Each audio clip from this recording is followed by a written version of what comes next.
আসসালামু আলাইকুম। ফাজারের জিকির হইতে পড়াইতেছে অন্যায় কাজ যদি সগীরা গুনাহ হয় তবে উহা নেকি দ্বারা মিটিয়া যায়, আর যদি উহা কবিরা গুনাহ হয় তবে উহা নিয়ম অনুসারে তওবা দ্বারা মাফ হইতে পারে অথবা আল্লাহর রহমতে হইতে পারে। মিটিয়া যাওয়ার অর্থ এই যে গুনাহের কথা আমল নামায় থাকিবে, কিন্তু উহার আর কোনো আলোচনা হইবে না।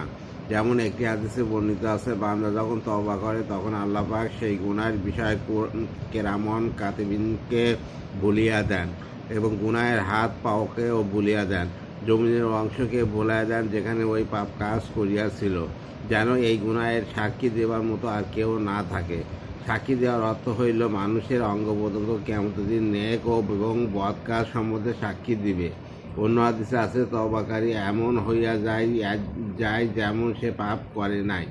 পাপ করিয়া উহার উপর চরমভাবে লজ্জিত অনুপ্লুত হইয়া ভবিষ্যৎ না করার সংকল্প করার নামই তওবা। একটি হাদিসে হুজুর পাক সাল্লাল্লাহু আলাইহি ওয়াসাল্লাম ইরশাদ করেন, আল্লাহর ইবাদত করো, তাহার সহিত কাউকে শরীক করিও না।